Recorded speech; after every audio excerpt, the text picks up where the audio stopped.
최근 10년간 금값이 한 4배 정도나 올랐더라고요. 금값이 2배가 되면 재료비가 1.5배, 2배가 될 수밖에 없거든요. 굳이 금리로는 안 할 것 같아요. 안녕하세요. 치아에 도움이 되는 내용을 말이 되게 풀어드리는 말이 되는 박원장 구강의과 전문의 박민우입니다. 원장님, 이거 한 번만 봐주세요. 갑자기 왜요? 요즘 금값이 계속 오르고 있잖아요. 이쯤 되면 환자분들이 금리에 대해서 많이 궁금해하실 것 같은데 오늘 한번 답변해 주실 수 있나요? 그럴 수도 있겠네요. 구독, 좋아요, 알림 설정까지 부탁드립니다.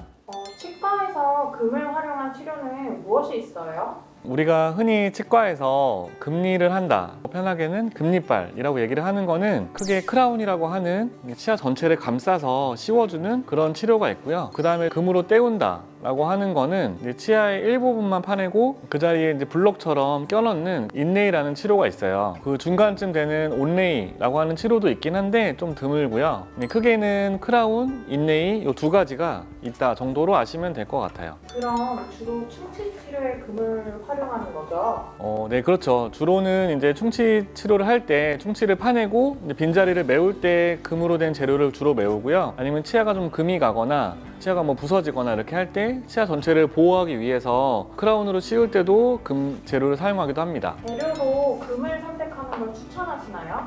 꼭 추천하는 건 아니고요. 금으로 하는 게 꼭 필요한 경우도 있고 또 어떤 경우는 금으로 하면 좀 절대 안 되는 경우도 있어요. 그래서 치과 치료는 이제 금이 무조건 좋다는 이제 옛말이고 이제는 좀 절대 아니라고 할 수 있고요. 금을 쓰는 게 좋은 대표적인 경우는 이제 어금니 쪽에 공간이 부족해서 치아를 보철물을 아주 얇게 제작을 해야 될 때, 또 이제 씹는 힘이 엄청 강한데 인레이 같은 치료의 크기가 너무 커서 치아색으로 했을 경우는 좀 부러질 염려가 있을 때, 그럴 때는 금을 주로 쓰고요. 쉽게 말하면 금은 이제 아주 부드러운 금속이잖아요. 깨질 위험이 있는 곳에 또 잘 보이지 않는 곳에 주로 쓴다고 할 수가 있어요. 근데 이제 지르코니아라는 거의 뭐 치과 재료계의 다이아몬드 같은 재료가 최근에 나왔기 때문에 금을 쓰는 경우가 점점 줄어들고 있긴 합니다. 치과에서 사용하는 금은 순금인가요? 우리가 흔히 이제 금리라고 하니까 이게 전부 막 금덩어리 같이 생각하시는 분들도 있어요. 약간 입안에 이제 보물처럼 생각을 하셔서 좀 색깔이 순금처럼 노랗지가 않은지 질문하시는 분도 있더라고요. 그런데 치과에서는 이제 재료로서 순금을 쓸 수는 없는데요.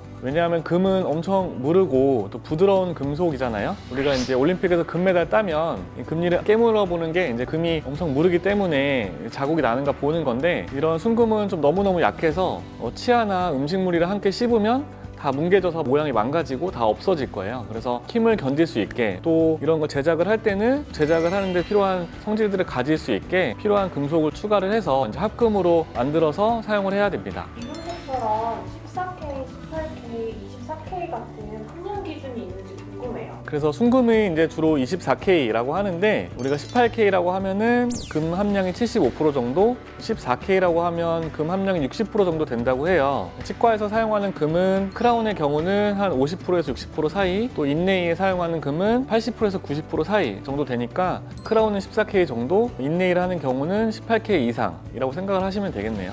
요즘처럼 금값이 계속 오르면 치료 비용도 올라가나요? 우리가 이제 금리를 하게 되면 이 재료비가 전체 치료비에서 차지하는 비중이 상당하기 때문에 금값이 올라가면 금리 치료 비용도 조금은 올라갈 수밖에 없어요. 이 금리가 순금은 아니어도 금 함량이 60%에서 80% 이상 되기 때문에 금값이 2배가 되면 재료비가 1.5배, 2배가 될 수밖에 없거든요. 물론 그렇다고 전체 비용 자체가 2배가 되는 건 아니고요. 제가 이번에 보니까 한 최근 10년간 금값이 한 4배 정도나 올랐더라고요. 근데 그동안의 금리 치료비가 4배가 되는 건 아니라 어느 정도만 재료비를 반영한 정도가 오르게 됩니다. 한국거래소에서 매일매일 금시세가 나오는데 또 실시간 반영되나요? 그렇게 생각하실 수도 있겠네요. 근데 현실적으로 그렇게 실시간으로 반영하기는 좀 어렵겠죠. 뭐 아픈데 참으시고 이래야 되는 건 아니니까요. 실제로 금을 우리 치아에 적용을 시킬 때는 치아 크기에 따라서, 또 모양에 따라서, 또 충치라고 하면 충치 범위에 따라서 재료가 양이 좀 달라질 수가 있어요. 이거를 매번 반영을 하기는 좀 힘들고요. 이럴 때마다 치료 비용을 막 다르게 받으면 환자분들도 너무 혼란스러우시겠죠. 그리고 사실 금리는 재료비의 비중이 높은 편이긴 하지만 그래도 치료비 전체를 결정하는 건 재료비보다는 의료진이 직접 하는 그런 행위에 대한 부분이 더 크기 때문에 금값이 이제 실시간으로 막 변동한다고 해서 금리 가격도 실시간으로 변동할 수는 없다. 그렇게 말씀드릴 수 있을 것 같습니다. 원장님, 길 가다 금리 매입 광고를 많이 봤는데 금리를 빼면 돌려받을 수 있나요? 네, 돌려받으실 수는 있습니다. 다만 반드시 환자분에게 드리는 게 의무가 되는 건 아니고요. 원칙적으로는 병원에서 이제 환자분의 몸에서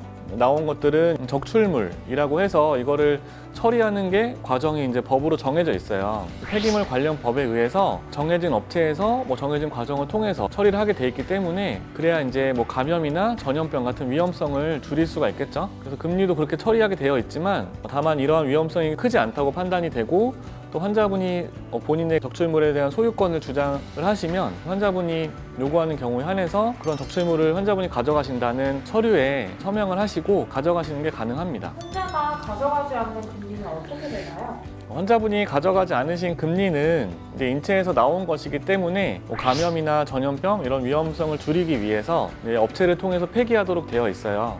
버리는 게 그냥 일반 쓰레기통에 버리는 게 아니라 위험물을 전문적으로 그런 처리하는 업체에서 소각을 한다든지 업체에 위탁해서 버리는 것이 법으로 정해져 있어요. 환자분들 중에는 간혹 이거 녹여서 다른 쪽에 다른 금리에 써서 쓰면 안 되나 이렇게 물어보시는 분들도 있는데요. 여러 가지 위험성도 있고 또 불순물도 있고 가공의 어려움 이런 것들이 있기 때문에 그렇게 사용하는 거는 불가능하다고 말씀드릴 수 있어요. 그럼 원장님도 금리가 있나요? 저는 아쉽게도 이제 금리 치료는 받아본 적이 없습니다. 요즘같이 금값이 올라갈 때는 금리가 하나 있으면 왠지 든든한 느낌이 들 수도 있을 것 같은데요. 그래도 저는 만약에 지금 크라운 치료를 해야 한다고 하더라도 굳이 금리로는 안 할 것 같아요. 요즘은 다들 좀 젊게 살려고 노력을 하고 밖으로 보이는 부분도 굉장히 좀 중요하게 생각을 하기 때문에 지르코니아 같은 좋은 재료들이 있는데 굳이 금리로 해서 티가 나게 그렇게 하지는 않을 것 같아요.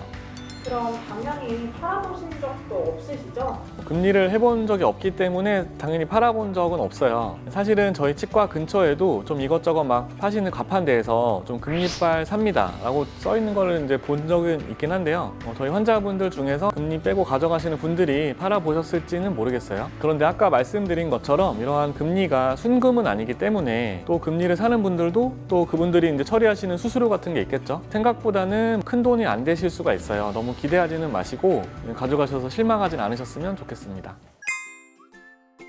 이번 영상도 도움이 되고 흥미로운 내용이셨기를 바라면서 지금까지 좀 도움되는 치과 지식을 말이 되게 풀어드리는 말이 되는 박원장 구강외과 전문의 박민우였습니다. 시청해주셔서 감사합니다.